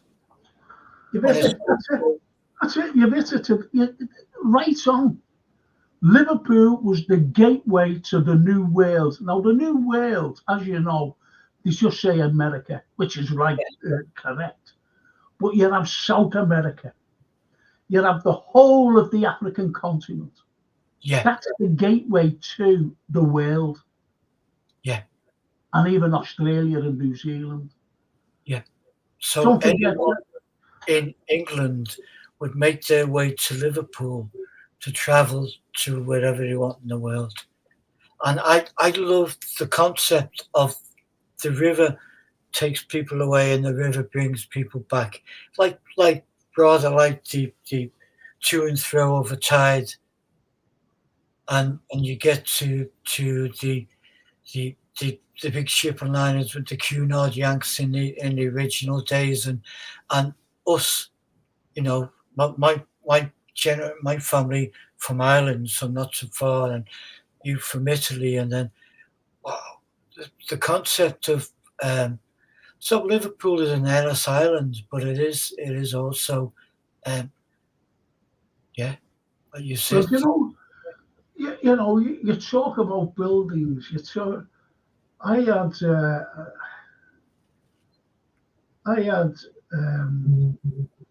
had a certain person with me, some fella. I forget where I'm trying to think where he was from. I'm just trying to think where he was from. And I brought him to see two things, and he says, something about Italy, whatever. And I brought him to see two things. And I brought him up to where our greatest inventor was. 73 inventions this fella made. Yeah. And his name was Paolo Ferranti. And Paolo Ferranti was born to Italian parents at the top of Bold Street. Right, so I showed him that. I said, yeah, that's where he was from. And he was made up. Where was this fella from? I'm sure he was from Chicago. I'm not quite too sure. Of Italian descent. Anyway, then I brought him down. And I showed him something. And he went, I don't believe this. as I was telling them. And what it was, do you know Juliet's balcony in Verona? Right, Yeah. Juliet, I've been there and I've seen Juliet's balcony. And Juliet's balcony is false. Do you know that? Because Mussolini, he said, build that out. He said, build that out. He said, so people can stand on it, people can see it properly. So he had a balcony built out. That was Mussolini in the 1930s. That was built, I think it was built in 1934. Wow. Now, there was a couple of brothers, architects, the Audsleys, who their friends said, do us a favour, can you design us a house? And he went, yeah, all right, where do you want it? So anyway, the Audsleys, let me remind people that the Audsleys built the synagogue in Princess Avenue. And also what you call the Welsh Cathedral, which is going to rack and ruin, by the way. There's a big story behind that as well, which I won't go into detail. Absolute magnificent building. So they designed that as well. They designed loads of stuff. They designed loads of things and down the south end of the city. Absolutely wonderful stuff. Bullet Roadway, around there. Anyway. So when they designed it, they said, can we give you the design that you might be proud of, whatever? He said, oh, yeah, okay. He said, will you leave it to us? And he said, yeah, he said, you can do what you want. And do you know what they gave him? You're not going to believe this. And he was made up it. Because they've been over to Verona. Yeah. See, all architects, as you know, they go to all these neoclassical buildings that you see around Liverpool. These Greek and Roman neoclassical stuff. They've all been to Rome and Athens and everywhere else to see these fine buildings. That's why they're called neoclassical, new classical buildings, new classics. And they went to Verona and they built Juliet's balcony, the original way. The original way. How it was when they seen it. Before Mussolini came and, about 70 years later, they said, yeah, built it out and took away the original balcony. And we've got it here in Liverpool, the original one. A copy of it. Yeah. And that's in Bowl Street. Bowl Street. This fella couldn't believe it. Oh. Wow. Was it a theatre at some point? Was it a focal in the city? Was it? Sorry? I know Bow Street was quite it was an exclusive area, Bow Street. Yeah. There were 5-6 banks. You know where Concert Square is? Yeah. Well, the theatre that was there, people just walk past it. It's not a theatre now, obviously. And it's a beautiful building. Beautiful. Built in 1778, something like that. Beautiful. So, that particular building there, you can still see certain things like musical instruments. Yeah. But you just walk past them anyway, simply because you don't look up. So that's why it was called Concert Square, because of the theatre. Loads of banks. Yeah. There are some beautiful buildings that were once banks. Absolutely stunning. Yeah. And you've got you've still got you've still got, how can I put this? Do you know the original central station? Because they pulled that down as well for some reason. Other to them, they just pulled that down. But in Bowl Street, next to the Lyceum, you've got like the original brickwork and everything else. So, Yeah. Central Station. Yeah. And don't forget, in the 80s, or was it the 90s? I'm not quite so sure. I was pivotal, and other people, not just me, by the way, of saving the Lyceum. And they'd still love to pull that down. Yeah. And that opens its doors in 1801. Yeah. And when you have the likes of William Roscoe, Charles Dickens, and everybody else associated with Liverpool going in there, he wanted to pull it down. Yeah. And this is what's so annoying. He just went and, oh, yeah, let's pull that down. This is the other crazy thing, and linking in with all of the information and knowledge and the enjoyment you've given us tonight. It's like you can't get away from the feeling that someone, I honestly don't think they're homegrown, but someone from outside of the city is pointing a finger, and whatever is majestic in Liverpool, knock it down, take it down, sell it off, do that. And it's not for gain, not for anyone's gain. For many reasons, it's for loss. But it seems to be harking back to what you said about 14th century in Liverpool, where we're not allowed to get above our platform. Yes. It's like that. Yes. Well, that's why we didn't get our city status, you see, because when you look at, you mentioned the 14th century, the 1300s, Liverpool had a paved town. Was it paved? Because the sheriff went like that. Listen, what are all them stones doing there? And he said, just lying about. He said, put them by the buildings, outside the buildings. Put them outside there, so that at least, we won't be walking on mud, or people won't be walking on mud. And that's what they did. So it became paved. Not with slabs, not with pavements there, slabs, but with just ordinary stone. I'd love to take people up to the original castle, the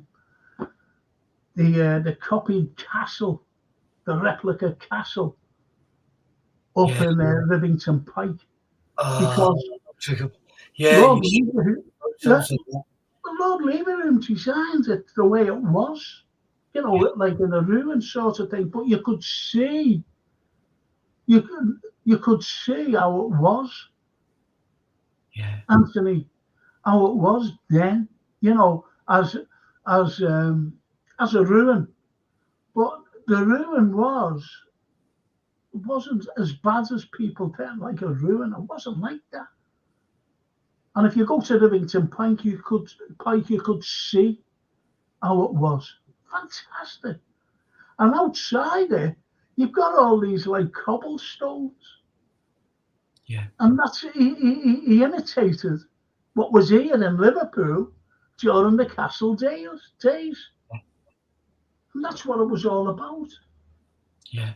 That's what it was all about. This was Liverpool. So you had to get a license to do that. You had to have a license. And when we had the Great Storm, well, never even before the Great Storm, the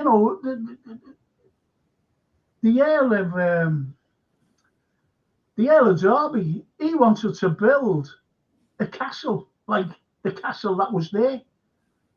And he had to have a license. And he said, oh, sod the license, I'll just build it. So he built this, it became the Tower Building. It became the Tower Building, but it was abandoned. Hence, Old George Street and whatever. He built this massive hall. Yeah. He wanted a castle, and he wanted this type of hall as well to go with all this wonderful splendour which the Richards had, Richie had. And he built a big town, a big hall. That's what they were called in those days. But it was just abandoned. You know, he abandoned it. He said, oh, too cold down there. And that, hence it became, Whiteacre Street became Old Hall Street. Old Hall Street. You see, because it was Whiteacre Street. So this is what you have. And you have to have licenses. So we just carried on. Then you had the Great Storm. And John Cross, on December the 23rd, 1565, a few days after this great storm, which was a hurricane, by the way, he just turned around and said, stay with me. Let's build Liverpool. We won't build it the way we normally build. We'll build from stone. So by 1566, 67, 68, Liverpool became the first stone township. And in the very first piece written by Henry VIII's antiquary and librarian, John Leland, he said Liverpool or Liverpool, a paved town. That the Earl of Derby has a stone house there. Stone house, that's the Tower building. That's very important. Yeah.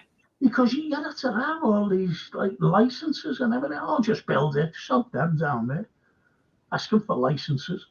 And that's why we had, the very first dock system in the entire world. We just built it. Got in a fella named Tommy Stairs, a Dutchman. He said, what can you do for here? And he went, oh, yeah, I'll build you one. And he built the first wet dock in the entire world. And he became known, we anglicised his name to Thomas Stairs. We built the very first railway, passenger railway system in the world. We did it. Went out asking for licenses. We did it. We went up and we built an overhead railway, the very first electrified in the world. We did it. So you've got to look at why we didn't get our city status. It's because we went and done things. Yeah. We went and done things.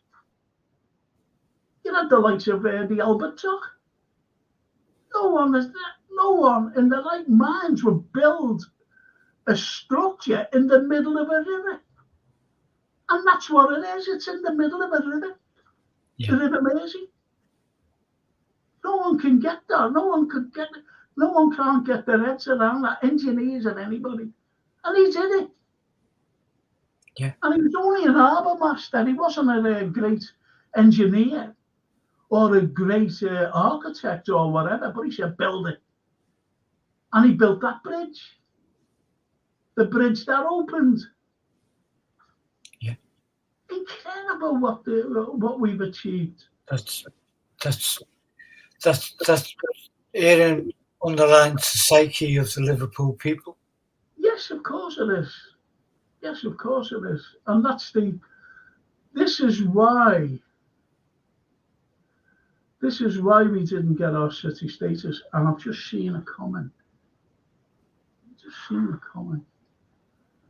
And it's by Valley, actually. Oh, she's American. Liverpool's independence, it's sheer jealousy. That must be it. And she's so right. I think so too. That's It was. part of it, yeah. And you know what? We wouldn't have got it, and I'll tell you for why.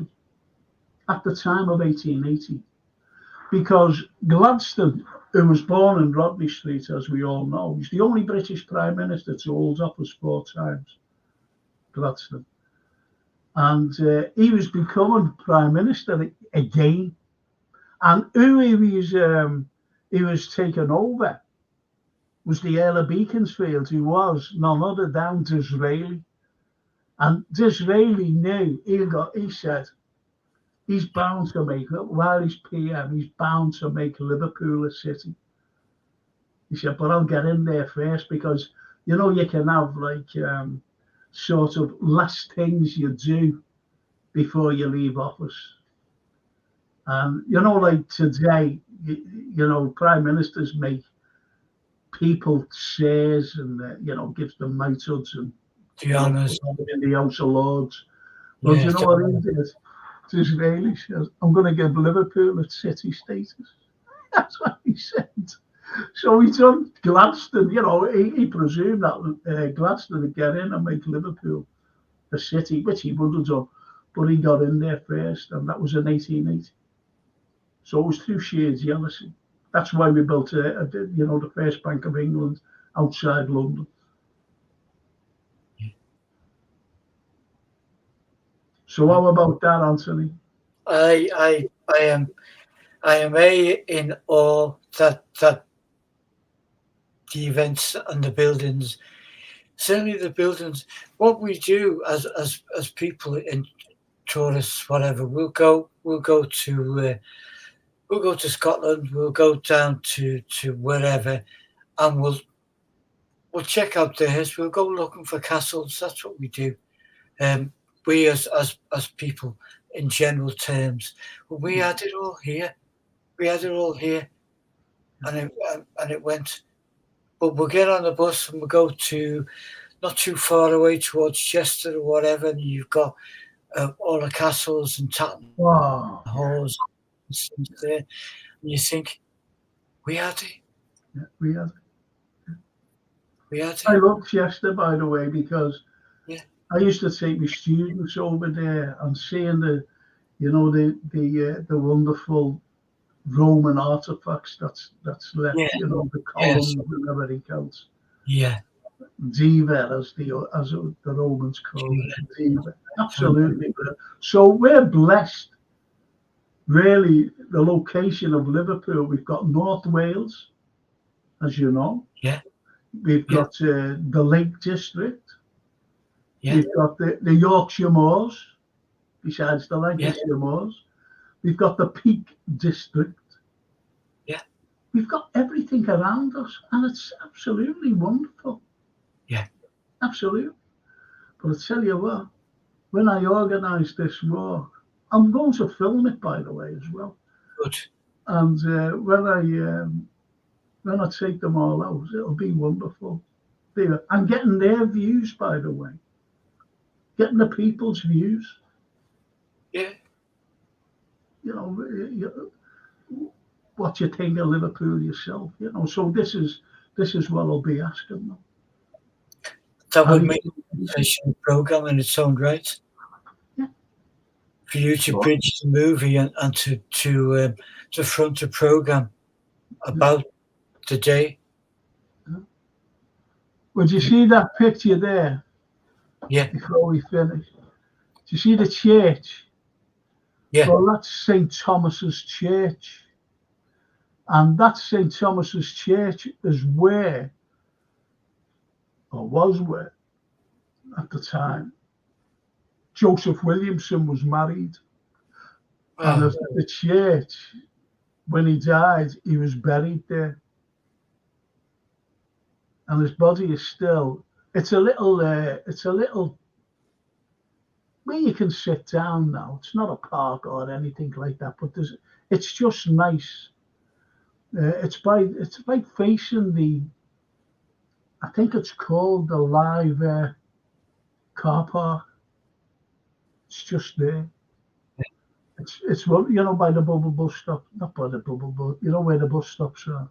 That's where it is, and that's St. Thomas's Church. And there's a building on the left with a flag. That was the 5th. No, it wasn't. It was the 3rd custom house. Isn't it great? Isn't that a great? Wow. Oh yeah, there she is.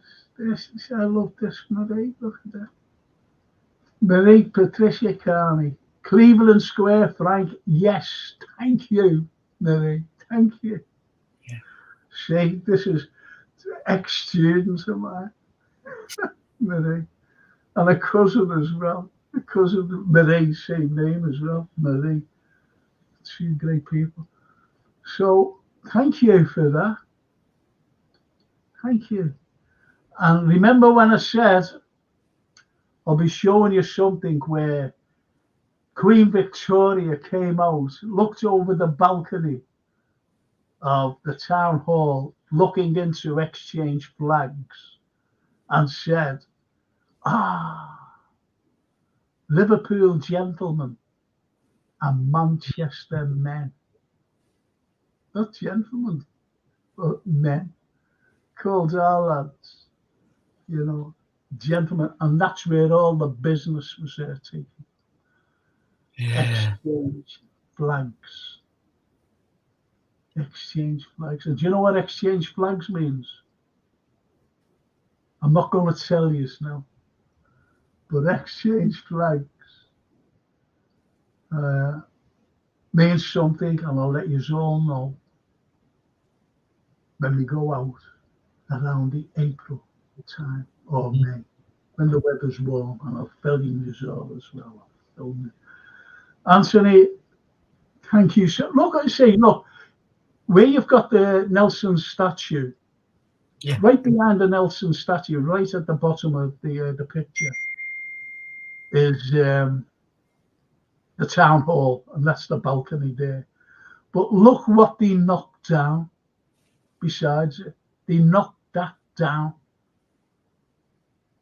which is absolutely ludicrous. And do you know when they knocked it down? 1954, because people used to say, oh, it was a bomb. No, it was a bomb. Just pulled it down. And that's where they built like Walker House and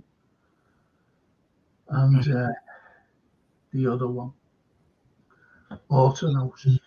That's where they built them. That's where the buildings are that they pulled down to build some in 1938 or whatever it was they built. Ridiculous. That's a shame. So have you enjoyed yourself tonight? I have. Always do, Frank, and I have. And a great way to start the year. Well, yeah. Now there's a building there, right, Anthony? Yeah. And you've got, it reminds me of what you said about New Orleans with all the railings and everything else out. And that was the original Adelphi Hotel where Charles Dickens stayed. And he said it was the finest hotel in the world. He loved it, didn't he? How about that? I read reports that he would do readings in Manchester and further up the country, and always say that, take me back to Liverpool, yes, to the Adelphi. Stay at the Adelphi. Yeah. Is that's on the same site as our regular Adelphi? Yeah, more or less on the same site. Same site. Yeah, look. Yeah. Wow. Hang on, I'll take that off.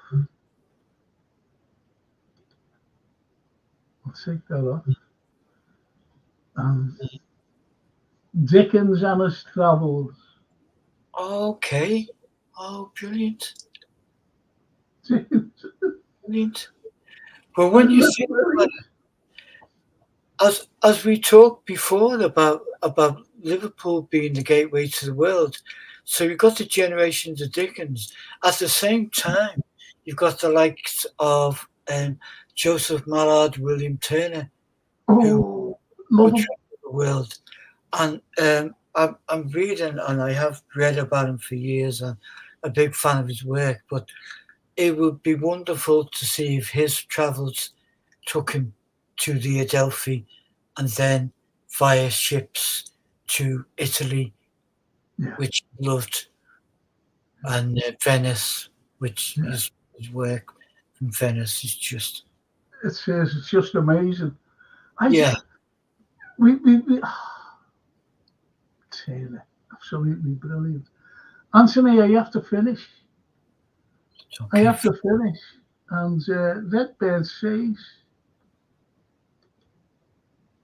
great show as always. Tally-ho, folks. Catch you all next time. Until then, stay blessed. I'll be having a football show tomorrow, Redbird. Yeah, Thanks, I'll tune in. and you'll tune in, I know that.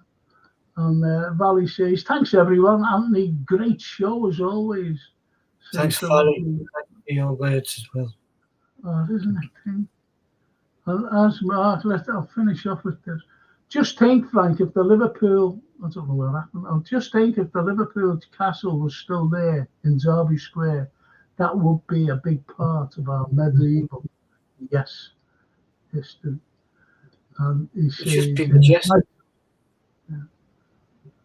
well, Mark Simons, you know, it's in the Adelphi, and he just says it aren't quite correct, and you know it. The Adelphi needs a massive makeover now. That Manchester company who own it, Britannia, are a disgrace. And I'm glad you said that, not me, because they won't shut the doors. They'd like to see that. I think it's like what Thatcher tried to do in the 80s to us, to the city, a managed decline. I think it's a managed decline to make it the worst hotel, if you like, because it is a disgrace. It really is. And yet a beautiful building, beautiful. Yeah. What's in there? And they should have takeover. Laney used to work there in the 80s before we met, and nothing has been done since then. You know, so 40, 50 years. Marie Carney says, fantastic to listen to you again, Frank. Hope to get him. Of course you'll come on the walk, you and the other Marie. Of course you'll come on. And it's just, Anthony, thank you. And you'll be here next week with you'll be made up with the Derek Shelmadine and his music and his take on everything. He'll be on for an hour, but we'll do more history, as you know. Yeah. See what's up our sleeves for next week, eh? Yeah. Thank you. Thank you. And thank you everyone for the kind words and that family. Thank you so much. So, listen to me, people. Well, this is for all the football fans. I've got the show tomorrow night about the podcast, and it's fc.liverpool, and it's all about Liverpool. I've got a lot to say as well, which is fantastic. And my guests will be fantastic as well. They'll have a lot to say. And Anthony will be listening in, shouting at the screen. No doubt. Not lovely. And the last message, God bless you, Anthony. All my best to you and yours, says Valley. God bless you, Valley. Thank you so much for your lovely words. And I've really enjoyed the show tonight. I hope you have too. Okay, people, thank you so much for joining me, because the most important thing is my sponsors, who are Gap Painting Services, who sponsor the Frank Carlyle Show. If you're OAP or work for the NHS, you get a fantastic discount, and that's off Gap Painting Services. Also, I have to thank, and there he is there, the Gap, and it's a great, it's easy, it's so easy, to be honest, to get all the information. It's at the bottom of the page and everything else, and if you want the number, just get it and bring it in, get these lads in. Absolutely brilliant. And I think that's a lovely thing. Just so simple. God bless, fellas, says Mark Simon. Mille grazie, Marco. Mille grazie. And it's just wonderful. And the most important of all, besides our wonderful Gap Painting Services, is Jason for producing the show, because I mentioned something and bang, it was on there. And that was the entrance of St. John's Market. The entrance. So it just leaves me to say thank you, because you're the most important people up there, because without you people, there'd be no Frank Carlyle Show. There'll be no Anthony Brown. There'll be no football podcast. There'll be nothing. Nothing at all. And even my TV and film review show that goes out once a week or once every fortnight. That Lee Carlson was my guest. Anyway, that's me. Don't forget, next week there's Derek Shelmody. Derek will be on, all talking about, and Anthony will be talking about it, Phil Spector. Absolutely brilliant. Thanks again, and I'll see you. And his book, actually, Rock and Roll Unraveled. It'll be fantastic, and I'll see you all next week. Thank you so much. Love to you all.